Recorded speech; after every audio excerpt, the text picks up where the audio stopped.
Assalamualaikum warahmatullahi wabarakatuh. Perkenalkan, nama saya Lia Yunita dengan NIM 22060298 dari kelas 4 PGSD. Di sini saya akan membacakan materi tentang norma. Sebelumnya, ada yang tahu apa itu norma? Nah, jadi norma adalah aturan-aturan yang dilengkapi dengan sanksi-sanksi kepada orang yang melanggarnya, atau dikatakan seperangkat tatanan baik yang tertulis maupun tidak tertulis, yang berlaku dan merupakan pedoman sehari-hari dalam masyarakat.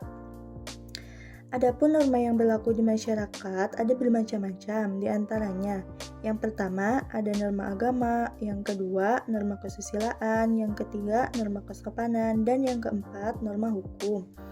Yang pertama, norma agama. Norma agama merupakan aturan yang bersifat mutlak, tidak dapat ditawar dan diubah aturannya. Norma agama berisi perintah dan aturan dari Tuhan yang berlaku bagi orang-orang yang meyakini agamanya. Norma agama bersifat otonom, artinya bebas bagi setiap individu sesuai kepercayaan yang diyakini. Pemeluk agama yang taat atau selalu menjalankan ibadah kaidah agama akan mendapat pahala. Yang kedua, norma kesusilaan. Norma kesusilaan adalah peraturan sosial yang berasal dari suara hati nurani manusia yang dapat menghasilkan akhlak. Norma kesusilaan berlaku umum bagi seluruh anggota masyarakat atau disebut dengan universal. Dan yang ketiga, norma kesopanan. Norma kesopanan adalah aturan perilaku yang berasal dari masyarakat dan mencakup apa yang dianggap pantas atau tidak pantas, serta sopan atau tidak sopan dalam interaksi sosial sehari-hari, yang juga disebut norma kesantunan.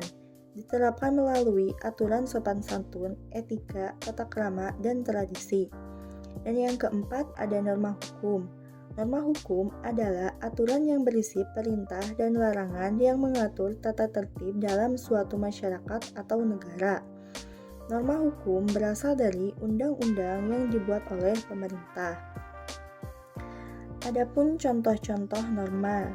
Yang pertama, norma agama. Contohnya seperti kewajiban selalu beribadah, saling tolong-menolong, hormat menghormati antar pemeluk agama, dan saling mengasihi dan tidak menyakiti. Yang kedua, ada norma kesusilaan. Contohnya seperti menjaga kesopanan dan etika dalam berbicara, menjunjung tinggi nilai-nilai kekeluargaan, tidak merokok di tempat umum, dan menghormati orang tua dan orang yang lebih tua. Yang ketiga, norma kesopanan. Contohnya seperti mengucapkan salam ketika bertemu orang, berbicara santun kepada orang yang lebih tua, tidak duduk di atas meja, dan pamit kepada orang tua tiap kali mau berangkat ke sekolah. Dan yang keempat, norma hukum. Contohnya seperti setiap warga negara Indonesia wajib membayar pajak, setiap orang mentaati rambu lalu lintas, tidak melakukan pembunuhan, dan seseorang yang melakukan tindak kejahatan atau tindak kriminal akan diberi sanksi yang sudah berlaku. Adapun fungsi norma. Fungsi norma ialah mengatur tingkah laku masyarakat agar sesuai dengan nilai yang berlaku, menciptakan ketertiban dan keadilan dalam masyarakat, membantu mencapai tujuan masyarakat, menjadi dasar untuk memberikan sanksi kepada warga masyarakat yang melanggar norma, mencegah terjadinya benturan kepentingan dalam kehidupan masyarakat. Lalu selanjutnya ada ciri-ciri norma. Ialah pada umumnya norma tidak tertulis seperti norma kesusilaan dan kesopanan, tapi ada juga norma yang tertulis, misalnya norma hukum, hasil dari kesepakatan masyarakat. Warga masyarakat sebagai pendukung harus mentaatinya. Apabila norma dilanggar, maka yang melanggar norma harus menghadapi sanksi. Lalu, apa akibat melanggar norma ya? Nah, akibat pelanggaran norma yang pertama, keretakan hubungan antar kelompok dalam masyarakat. Yang kedua, adanya perubahan kepribadian pada individu seperti timbul rasa dendam, benci, dan saling curiga. Yang ketiga, ada kerusakan harta, benda, dan hilangnya nyawa manusia.